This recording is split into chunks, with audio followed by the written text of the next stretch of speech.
Question of the day, my friends. Have you ever looked at Dwayne "The Rock" Johnson and thought, I want to look just like that? I never have, because that would be so creepy. Actually, can you even imagine that? That would be so creepy. But if you ask me if I want my spirit to look like that, if I want my testimony to be that strong, I would say absolutely yes. Well, this week we are studying about a guy named Alma who probably didn't spend much time in the gym, but he definitely worked out his spiritual muscles a lot, and it made all the difference when he faced down a really effective Antichrist. So let's dive into the storyline for this week. So key event number 1 is that an Antichrist named Korihor started preaching among the Nephites. So after the great battle with the Lamanites, the Nephites started to enjoy peace until a man named Korihor came to Zarahemla. Korihor was an Antichrist, and he preached false doctrines to the people. But because of the laws of the land, he was free to teach what he said were his religious beliefs. Now, Korihor's teaching was so convincing that a lot of people in Zarahemla believed him, and they became prideful and wicked. Key event number 2 is that Korihor was taken to the chief judge and high priest for judgment. So Korihor tried to preach to the anti-Nephi Lehis, but they would not listen. And Ammon had him removed from the land of Jershon. And then he tried to go to the land of Gideon, but the people there tied him up and took him to the high priest and the chief judge. Now the high priest, Giddonah, questioned Korihor about what he was teaching, and Korihor continued boldly teaching his false doctrine. Well, the local high priest and chief judge were so disgusted by Korihor that they had him taken to Zarahemla to be judged by the chief judge of all the Nephites and Alma the high priest. Now, after Korihor shared his wicked message with them, Alma began questioning Korihor. Key event number 3 is that Korihor was cursed by God and died. So Alma shared a really powerful testimony. We'll dive more into it later. And then Korihor insisted that he would not believe Alma's testimony in God unless he was shown a sign. Well, Korihor was struck dumb, he was cast out, he suffered, and was eventually trampled to death. And I want us to pause here because the downfall of Korihor is actually an amazing testimony to the authenticity of the Book of Mormon. Because it might sound awful to us. It's like, well, why doesn't he get a second chance? But this fits perfectly with the idea of talionic justice. So talionic justice is the idea of an eye for an eye, right? You steal something, I get to steal something from you. You kill someone, you get killed. And just FYI, talionic or talion, it comes from the Latin phrase lex talionis, which means the law of retribution.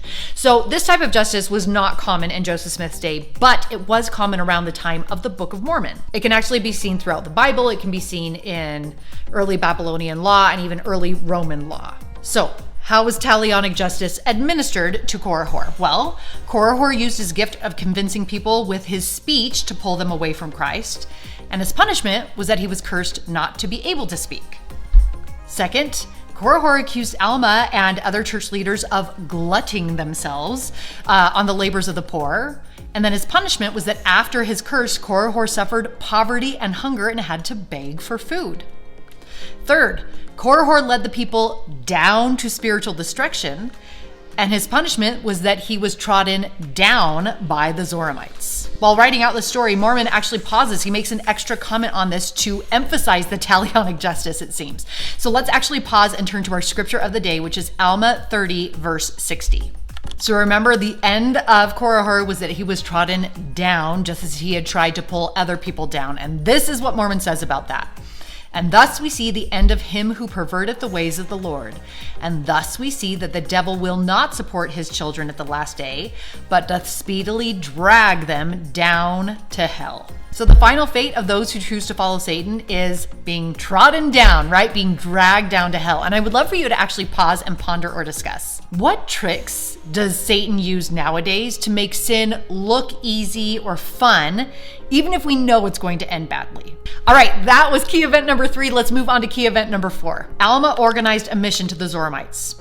So Alma began hearing about a group of Nephites called Zoramites who had separated themselves from the Nephites. They lived just north of the Lamanites and they were starting to practice idolatry. And Alma was worried that the Zoramites might join forces with the Lamanites, so he gathered a missionary group to preach to them. This group included 3 of Mosiah's sons, as well as Amulek and Zeezrom, and then also 2 of Alma's sons, Shiblon and Corianton. Now, key event number 5 is that Alma and his missionary group preached the gospel among the wicked Zoramites. So the Zoramites were incredibly wicked and created a false form of worship. You probably remember them from the Rameumptom they built for their public worship of God. Alma and his missionary group started preaching among them. And that's what's happening in Come Follow Me this week. All right, now let's head to BYU-Idaho, where I chatted to a bunch of awesome students about this week's Come Follow Me. So guys, I've got Elena here with me, and she's going to help me with day number 2. So if you would grab your scriptures, we are going to be in Alma chapter 30, verse 18. So everyone pause and turn to Alma 30, verse 18. Okay, and what we're looking for as you read this is, was Korah good at what he did? And thus he did preach unto them, leading away the hearts of many, causing them to lift up their heads in their wickedness, yea, leading away many women and also men to commit whoredoms, telling them that when a man was dead, that was the end thereof. Okay, so what do you think? Was Korah any good at what he did? Totally. Totally. Unfortunately, he was. And I think we have that today, though. There's a lot of things and people and influences that are really good at pulling people away from the gospel, away from their testimonies. Can you think of a real life example? And I'd love you guys to ponder and discuss this. What worldly influences do you think are really good at keeping us from building a rock solid testimony? What would you say?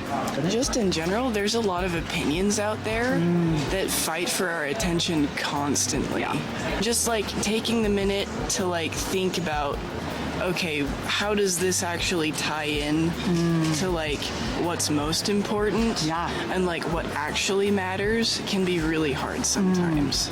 I love that. And one thing I've noticed is now with social media and stuff, everyone has a platform. So there's so many voices that sound convincing because every voice is given a platform. Okay, so can you think of a time though where you actually had to back up and be like, wait, does this align with God's truth? Yeah, so on my mission, I served in Mesa, Arizona mission. Awesome. And I was even there, it was awesome, I loved it so much. But I was there for the Mesa Temple open house. And as a sister missionary, they pulled in all the sister missionaries from the entire mission to help with the open house. Oh, wow. Which was a lot of fun. Yeah. And of course, you get all kinds of people and all kinds of questions. Yeah. And you got bashed occasionally by like other religious leaders of other faiths and stuff like that. Oh, and then on top of that, all of a sudden there were all these anti-campaigns. There were people handing out, handouts and like anti this, anti that. And Joseph Smith had this many wives. Yes. Can you believe it? I mean, I'm not exactly sure how I did it exactly, but just the built-up experiences of little things over the years. I grew up in a really faithful family, and we did family scripture study and prayer every night, and just the little things, just to like immerse yourself in the culture and the ways of God, and just getting to know Him personally. Really helped. Yes, Joseph Smith had this many wives, but they're missing all of these important facts that completely turn it around. Yeah. Okay, and I love that you talked about being a part of God's culture. I think that's such a great way to put it, because when you are a part of God's culture, when you're familiar with Him, you can tell when you move further away from Him. And so when you hear those things that might sound convincing but are wrong, you can feel that you've moved a little bit further from God. Would you agree with that? Oh yeah, totally. Okay, awesome. Thank you so much, Elena. That was perfect. Thank you. Okay, so I'm Kristen. You are? I'm Greta. And? I'm Jason. Okay, so let's actually dive into the scriptures though. So we're going to dive into the story of Alma, basically bearing his testimony to Korah. So if you would turn to Alma 30, we're going to be in verse 39. And we're going to be looking for, as we read this, what did Alma share with Korah that supported his rock-solid testimony? Now Alma said unto him, Will you deny again that there is a God, and also deny the Christ? For behold, I say unto you, I know there is a God, and also that Christ shall come. Okay, so what did he do? Basically just says that what he knows. Yes. He knows that there's a God, and he knows that Christ will come. Okay, perfect. Okay, so I'm going to show you guys a little secret here. This is what's called a testimony pyramid, and I love it because a lot of people, that's what we share in our testimonies, right? Like last time you went up and bore your testimony, did you probably just share I know? Is that what you did? I mean, yeah. Yeah? Okay, awesome. So that's what Alma starts with, but he doesn't stop there. So he started by sharing his personal experience. He said, I know. Now, I'm going to ask you guys a tricky question. let's build a testimony pyramid for the Book of Mormon. What would you say is an experience you've had that supports or helps you build a rock-solid testimony that the Book of Mormon is true? What's a personal experience? And this, guys, if you want to do this at home, this is a great practice. And a personal experience is something that has happened to you, something you have felt, you have thought, you have seen. I remember being at the EFY camps years ago, and we had the little journal booklet that you have throughout the week. And I remember one day we had many lessons on the Book of Mormon and why it was true. And I just remember, like, we had to learn and write down what we learned for ourselves that day about the Book of Mormon and its truthfulness. And what did you feel? Felt that it was right, honestly, yeah. Yes, okay. And I just love thinking, how can you not believe this? Yeah. So how did that feel for you? Was it like a word came into your mind? Was it a burning in the bosom? What was it for you that let you know? Kind of just simple confidence. I wouldn't say that I was like, yes. I was kind of just like, yeah, I can't see how this wouldn't be right. Yes. And that actually, I love that, because that's one of the ways the Spirit speaks to people that we don't recognize as a spirit, is it's just like, of course, it makes sense, right? It's just like, check, of course. Did you have anything you wanted to share, Greta? Yeah, I didn't really know until I was in the MTC. And that's when I finally like dived in. I never really like truly feasted on the word. And then once I was really reading it and spending as much time in it as I could, then I also was just like, this is true. This makes sense. Like, it can't not be true. Yes. Oh, I love it. Okay, so your personal experiences were just a feeling that it was right, yeah? Okay, it's day 2, and normally you'd see new faces, but I really like them, so we're seeing the same faces. All right, we are going to go on to the second part of this testimony pyramid, which is a rock-solid testimony, okay? So if you guys would turn back to Alma 30, we are going to be in verse 49, actually, for the next 2 days of study. And so we're going to do the first half of verse 49, and then the second half on the next day. But Alma said unto him, Thou hast had signs enough. Will ye tempt your God? Will ye say, Show unto me a sign, when ye have the testimony of all these thy brethren, and also all the holy prophets? The scriptures are laid before thee. Okay, stop there. So what's the second part of his testimony based on? He says, Korihor, you don't need a sign. This stuff is enough. This should be part of a testimony that you're building. I think the line I liked was the scriptures are laid before thee. Okay. We're taught that we pray when we want to talk to God and read the scriptures when we want God to talk to us. Yes. So if we want that testimony, we need to be reading. Okay, I love that. So the second part of his testimony was based on the example of people in authority. So like prophets and apostles. And so I would love to hear from you guys whose example, and we're specifically talking about, especially you guys at home, we're talking about people in authority. I wouldn't want to build my testimony on a single missionary, but you can build and be strengthened by people in authority like the prophet or apostles. So whose example, a prophet or apostle, either in the scriptures or modern day, builds your testimony and strengthens it? For me, it's Elder Holland. Like, if that man says it's true, it's true. Like, I trust that man forever. But what about you guys? I was also thinking of Elder Holland. I feel like he's very good at laying it out. He doesn't leave blurry lines. Like, you know what he's talking about. And sometimes I just need that clarity. Yes, absolutely. What about you? I like Ammon. In the scriptures, it kind of depicts him as a man of action. You know, he goes and defends the sheep. Yeah. He doesn't wait around. He defends what he believes in. Yeah. Okay, so that example strengthens your own testimony. I love it. And now let's talk about, because we are talking about the Book of Mormon. So is there anyone's example or testimony specifically of the Book of Mormon that strengthens your own testimony of the Book of Mormon? Again, for me, it's Elder Holland. He one time talked about, and I'll put the quote up here, how he hasn't given his life to a fairy tale, and that there are thousands of good men and women who also have not given their lives to a fairy tale. And I think about that, and I'm like, if the Book of Mormon was not true, he would not have sacrificed his life in the service of this church, right? And so that is strengthening for me. What about you guys? Anyone's testimony of the Book of Mormon, someone's example in authority that strengthens your own testimony? I go to Joseph Smith because I grew up on the East Coast, and so every year we'd go to one of the historical sites, and so to be there where it all started and to learn so much about him and the testimony also just confirms that it's true. Awesome. Yeah. And would he have given up his life if this was a sham? I don't think so. Okay. Greta, are you ready to read that second half of verse 44 for us? And this is the bottom of our testimony pyramid. Yea, and all things denote there is a God, yea, even the earth and all things that are upon the face of it, yea, and its motion, yea, and also all the planets which move in their regular form do witness that there is a supreme creator. Okay, awesome. So what was that part of his testimony? What would you call that?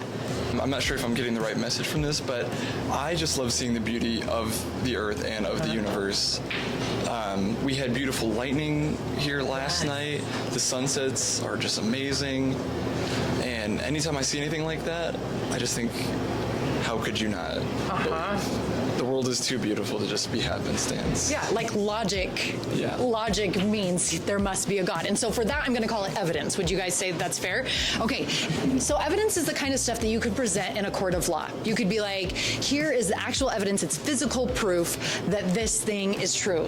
So I'm going to share with them one of them because no one ever taught this to me, and I think it's awesome. So there's something called linguistic fingerprints. And this means that even if you study Jane Austen for your entire life and you practice writing like Jane Austen and you become an expert at Jane Austen, you can then write a single paragraph in the style of Jane Austen, but someone will still be able to tell that it wasn't written by her because you have your own linguistic fingerprints, slight differences of specific words or ways of phrasing things that are unique to you and that Jane Austen never did.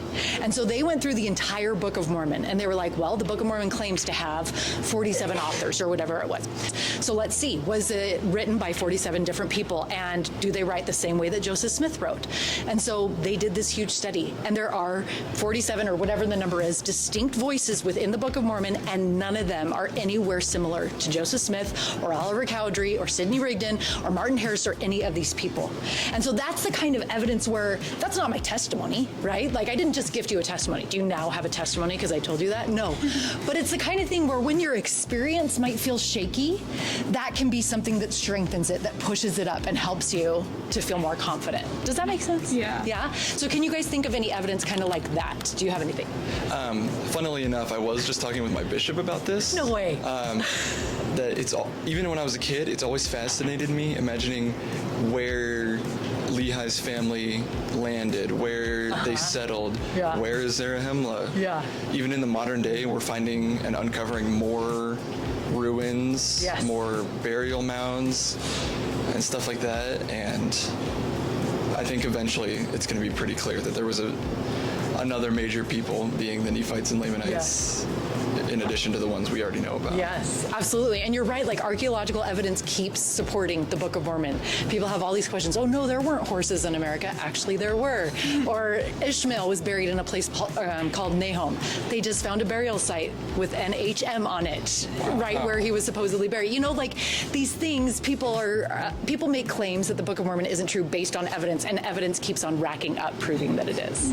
All right, so you guys, Alma, the way he was able to build a rock solid testimony was it wasn't just experience. Sometimes experience feels shaky. So sometimes when our experience feels shaky, we can then be strengthened by the example of others in authority, as well as the evidence that proves that the Book of Mormon and other parts of the gospel are true. Whatever. I just need some way to get out of this video that's not super awkward. Like, Do like a YouTuber thing, run up and cover the camera. No. Do you want to do that and then trip and break your other arm? That would be amazing. Oh, I don't have insurance for that. Okay, how about we all just say bye YouTube? Okay, ready? 3, 2, 1. Bye YouTube. Bye, YouTube. Well, that was so bad, but thank you. It's okay. You guys are awesome. Thank you so much.